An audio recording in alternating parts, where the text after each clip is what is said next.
আসসালামু আলাইকুম রহমতুল্লাহ। প্রাণী সম্পদ অধিদপ্তরে আসা বিগত সালে যত ম্যাথ প্রশ্ন তার আয়োজনে আজকের পর্ব হচ্ছে অন। আলোচনা করব প্রাণী সম্পদ অধিদপ্তর BFAFAI কম্পাউন্ডার পোল্ট্রি টেকনিশিয়ান জনবল নিয়োগের লিখিত পরীক্ষা 2017। প্রথম প্রশ্ন আছে 40 টাকায় 10টি কলা কিনে 25% লাভে বিক্রি করলে একটি কলার বিক্রয় মূল্য কত? 40 টাকায় 10টা কলা কিনছে, এর মানে 10টা কলার দাম যদি 40 টাকা হয় তাহলে একটা কলার দাম কত পড়ছে? 4 টাকা। 25% লাভে বিক্রি করলে একটি কলার বিক্রয় মূল্য কত? এই 4-এর 25% মানে হলো 1 টাকা, তাহলে 5 টাকা হয়। 4 টাকা আর 5 টাকা, তাহলে একটা কলার বিক্রয় মূল্য কত? 25% লাভ যদি করতে চাই 5 টাকা। তো এটা আমরা মুখস্থও করতে পারি আর এখানেও করে দেওয়া আছে যে একটি কলার ক্রয় মূল্য 40/10 মানে 4 টাকা, তাহলে 25% লাভে ক্রয় মূল্য যদি 100 টাকা হয়, বিক্রয় মূল্য 125 টাকা। ক্রয় মূল্য যদি 4 টাকা হয়, বিক্রয় মূল্য 125 × 4/100 মানে 5 টাকা।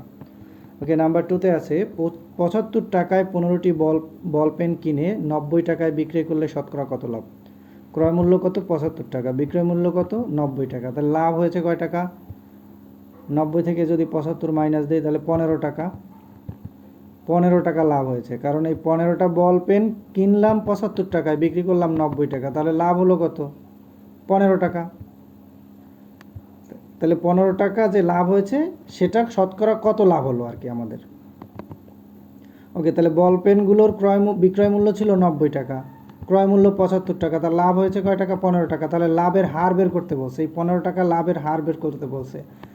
তো এটা খুব সংক্ষেপে এখানে করে দিয়েছি। আমরা এভাবে লিখতে পারি যে 75 টাকায়, যদি লিখি এভাবে, 75 টাকায় লাভ হয় 15 টাকা।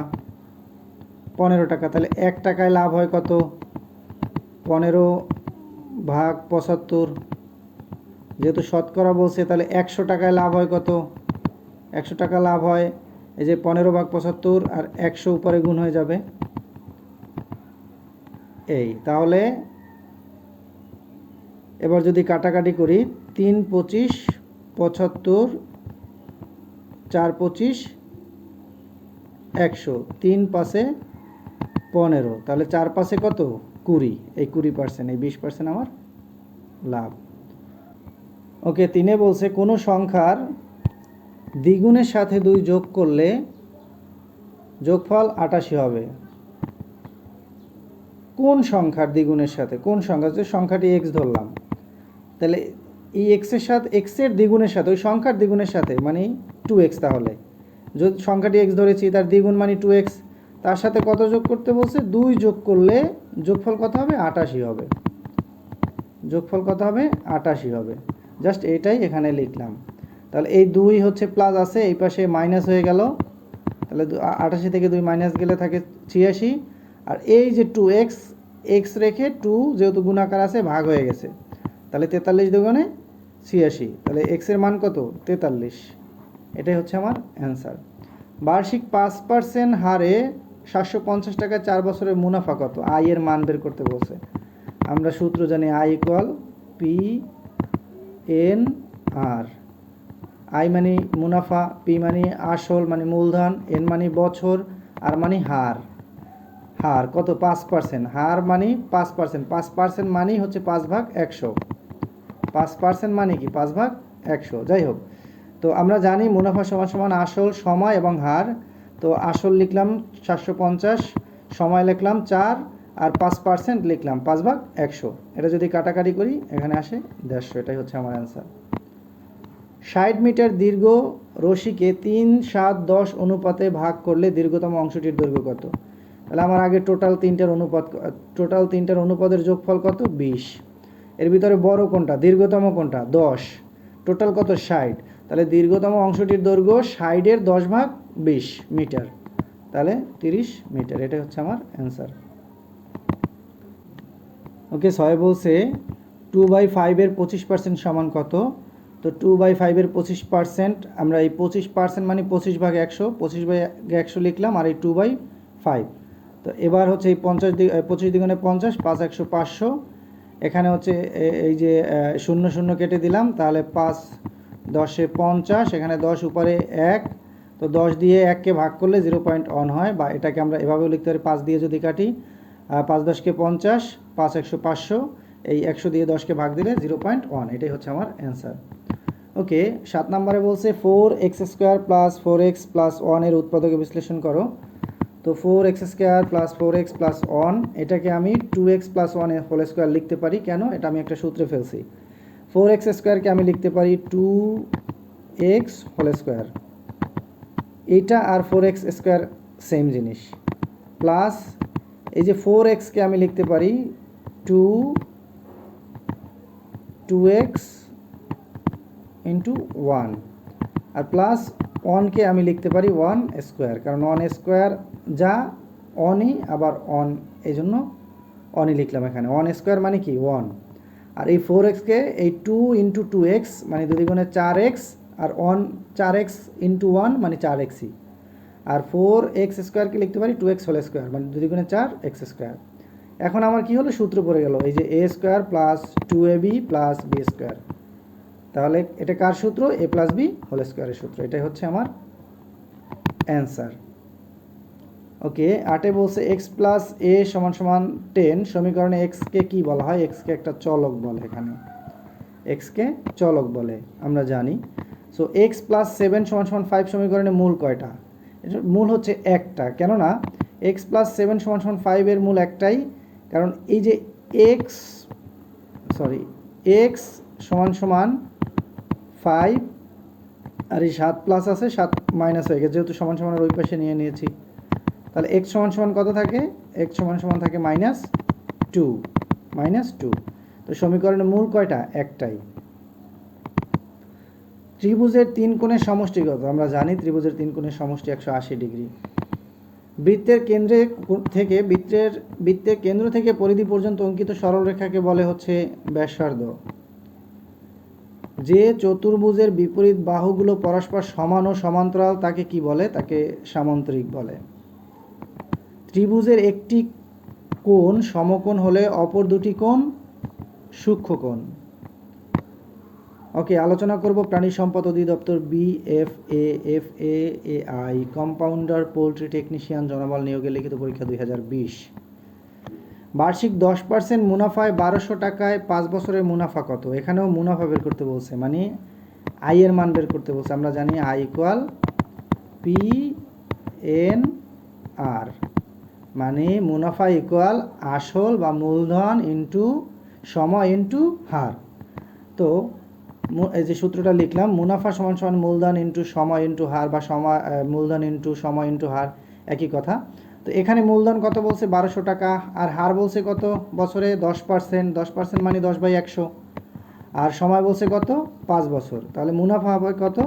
মুনাফা ইকুয়াল লিখলাম মূলধন 1200 টাকা, সময় লিখলাম 5 বছর, এবং হার লিখলাম 10%। 10% মানে 10/100। এটা যদি আমি এখন কাটাকাটি করি, এখানে অ্যান্সার আসে 600। এটাই হচ্ছে আমার অ্যান্সার। আয়তনের একক কোনটি? আয়তনের একক ঘন একক, খুবই সিম্পল। ওকে, একটি আয়তাকার তামার পাত্রের দৈর্ঘ্য প্রস্থ উচ্চতা যথাক্রমে 20 সেন্টিমিটার, 15 সেন্টিমিটার, 10 সেন্টিমিটার হলে পাত্রের ভিতরে আয়তন কত? আমরা জানি আয়তনের সূত্র দৈর্ঘ্য গুণ প্রস্থ গুণ উচ্চতা, জাস্ট 3টা ভ্যালু গুণ দিলেই যে অ্যান্সারটা আসবে 3000 ঘন সেন্টিমিটার। ওকে, একটি ঘড়ি 625 টাকায় বিক্রয় করায় 10% ক্ষতি হলো, ঘড়িটির ক্রয় মূল্য কত? 10% ক্ষতিতে ক্রয় মূল্য যদি 100 টাকা হয়, তার 10% ক্ষতিতে কত আসে? 90 টাকা আসে বিক্রয় মূল্য। তাহলে বিক্রয় মূল্য 90 টাকা হলে ক্রয় মূল্য কত? 100 টাকা। বিক্রয় মূল্য 625 টাকা হলে ক্রয় মূল্য কত? 100 ইন্টু 625 ভাগ 90, যেটা কিনা কাটাকাটি করলে আসে 694.44।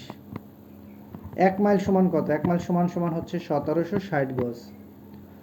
পিতা ও পুত্রের বয়সের অনুপাত 10:3। পুত্রের বয়স 18 হলে পিতার বয়স কত? তাহলে পিতার অনুপাত 10 আর পুত্রের অনুপাত 3, আর এই পুত্রের বয়স কত? 18। এই 3 মানে 18, তাহলে 3 6 18, পার অনুপাতে কত? 6 করে। তাহলে এর অনুপাত যেহেতু 10, তাহলে পার অনুপাতে 6 করে 6 10কে 60। খুব সিম্পলি এখানে বের করা যায় 60। পিতা পুত্র 10 ইন্টু 3, তাহলে পিতা পুত্র সমান 10/3 লিখতে পারি এটাকে। 10:3 মানে 10/3। তাহলে পিতা পুত্র কত বলছে? 18 সমান সমান 10/3। তাহলে পিতা সমান সমান এই যে 3 6 18, 6 10কে 60। x মাইনাস 2y সমান সমান 3 হলে x cube minus 8y cube minus 18xy এর মান কত? ওকে, দেওয়া আছে এক্স মাইনাস টু ওয়াই সমান সমান থ্রি, তাহলে প্রদত্ত রাশিটি দেওয়া আছে এটা, তাহলে এক্স থ্রি, এটাকে এক্স কিউব লিখলাম, মাইনাস এই যে 8y কিউবকে আমি 2y কিউব লিখতে পারি, 2y কিউব মানে হচ্ছে 2 তিনবার, তাহলে 2 তিনবার মানে 2 দ্বিগুণে 4, 4 দ্বিগুণে 8, 8y কিউব, এটাই হয়। এই 8y কিউবকে আমি 2y হোল কিউব লিখতে পারি, মাইনাস 18xy। এবার আমার একটা সূত্রে পড়ে গেল এ কিউব মাইনাস বি কিউবের সূত্র, তো এ কিউব মাইনাস বি কিউবের সূত্র A minus B whole cube plus 3ab into A minus B minus এই যে 18xy। এবার শুধু মান বসাই, এক্স মাইনাস 2y এর মান বলছে 3, সরি এটা কিন্তু কিউব, এটা হচ্ছে কিউব হবে 3, এটা উপরে হবে এখানে, এটা 3 না, এটা সমান সমানে না, এটা এখানে হবে 3টা এখানে না। এক্স মাইনাস 2y এর মান কত 3, 3-র উপরে এই যে কিউব, কিউব বসালাম, প্লাস এই যে 3 দ্বিগুণে 6xy, এই 6xy, আর এই যে এক্স মাইনাস 2y এর মান কত ইন্টু 3 মাইনাস 18xy। এখন এই 3 6 কত 18, তাহলে 18xy প্লাস আছে, এখানে 18xy মাইনাস আছে, কাটাকাটি চলে গেল। তাহলে এই যে 3-এর উপরে কিউব আছে 3, 3-এর উপরে কিউব 3 মানে হচ্ছে 3 তিনবার, মানে 3 3 আর 9, 3 9 27, এটাই হচ্ছে আমার অ্যান্সার। 8 নম্বরে বলছে এ প্লাস বি সমান সমান 4 এবং এ বি সমান সমান 2 হলে এ মাইনাস বি হোল কিউবের মান কত? খুবই সিম্পল, এ প্লাস বি এর মান 4, এ বির মান হচ্ছে 2, তাহলে এ মাইনাস বি হোল স্কোয়ারের মান আমরা সূত্র জানি, এ প্লাস বি হোল স্কোয়ারের সূত্র, এ মাইনাস বি হোল স্কোয়ারের সূত্র হচ্ছে A plus B whole square minus 4ab, তাই এ প্লাস বি এর মান বলছে কত 4, বসালাম 4, স্কোয়ারের স্কোয়ার আছে মাইনাস এই 4-এর 4, এ বির মান কত 2, এবার এই 4 4-এ 16 মাইনাস 4 দ্বিগুণে 8, 16 থেকে 8 গেলে থাকে কত 8, তাই আমার অ্যান্সার হচ্ছে 8, এ মাইনাস বি হোল স্কোয়ারের মান হচ্ছে 8। ওকে, একটা আয়তাকার জমির দৈর্ঘ্য প্রস্থের 3 গুণ, এর মানে প্রস্থ দেওয়া নাই কিন্তু বলছে দৈর্ঘ্য প্রস্থের 3 গুণ, যদি প্রস্থ ধরি x তাহলে দৈর্ঘ্য হচ্ছে 3x। ওকে, এবং উক্ত জমির পরিসীমা বলছে 40 মিটার, জমিটির দৈর্ঘ্য কত? পরিসীমার সূত্র আমরা জানি, আচ্ছা আগে লিখলাম জমির প্রস্থ x মিটার, তাহলে দৈর্ঘ্য হবে 3x মিটার, তাহলে জমির পরিসীমা দেওয়া আছে 40 মিটার, তাহলে পরিসীমার সূত্র কি? পরিসীমা সমান সমান 2 ইন্টু দৈর্ঘ্য যোগ প্রস্থ, তাহলে 2 2 থাকলো, দৈর্ঘ্য কত তাহলে 3x, দৈর্ঘ্য কত 3x আর প্রস্থ কত x, তাহলে টোটাল যোগ করে হলো 4x, তাহলে 2 ইন্টু 4x সমান সমান 4 দ্বিগুণে 8x। ওকে, এখন পরিসীমা 40 মিটার হলে মানে এই যে 8x সমান সমান তাহলে 40, পরিসীমা বলে দিছে, এই যে পরিসীমার মান কত 40, আর এখানে পেয়েছি 8x, তাহলে 8x মানে হচ্ছে কত 40, তাহলে x এর মান বের করি, 8x মানে যদি 40 হয় তাহলে আমরা x সমান সমান লিখতে পারি 40/8 মানে হচ্ছে 5, x এর মান যদি 5 হয় মানে প্রস্থ যদি 5 হয় তাহলে 3 গুণ 3x মানে 3 5 15 মিটার হচ্ছে কি দৈর্ঘ্য, তাহলে জমিটির দৈর্ঘ্য কত 15 মিটার। ওকে, কোনটি সঠিক? নিচে এই যে বর্গ একটি আয়ত, বর্গ একটি রম্বস, এটি হচ্ছে সঠিক। একটি সমদ্বিবাহু ত্রিভুজের একটি কোণের মান 120 ডিগ্রি হলে তাহলে অপর যে কোনো একটি কোণের মান কত?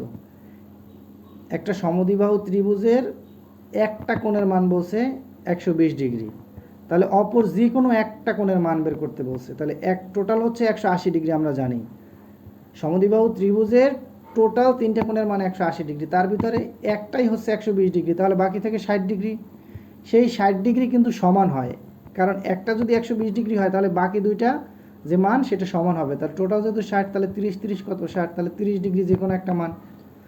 তাও দেখি এখানে কীভাবে করা, যদি একটি কোণ 120 ডিগ্রি হয় তাহলে অপর দুটি কোণের যোগফল হবে কত 60 ডিগ্রি, 180 মাইনাস 120 60 ডিগ্রি। যেহেতু দুটি কোণ সমান তাই x প্লাস x সমান সমান 60 ডিগ্রি, তাহলে 2x সমান সমান 60 ডিগ্রি, x সমান সমান 30 ডিগ্রি, অতএব অপর যে কোনো একটি কোণের মান হবে 30 ডিগ্রি।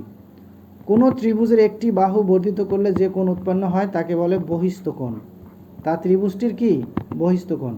বৃত্তের যে কোনো দুটি বিন্দুর সংযোজক রেখা অংশ বৃত্তের একটি জ্যা। একটি মাত্র বাহুর দৈর্ঘ্য জানা থাকলে নিচের কোনটি অঙ্কন সম্ভব হবে? বর্গ। Thank you guys, thank you watching for this video. যদি কোনো কোশ্চেন অ্যান্সার ভুল থাকে অবশ্যই আপনারা কমেন্টে জানাবেন, আর উচ্চারণগত সমস্যা ক্ষমা সুন্দর দৃষ্টিতে দেখবেন। আসসালামু আলাইকুম।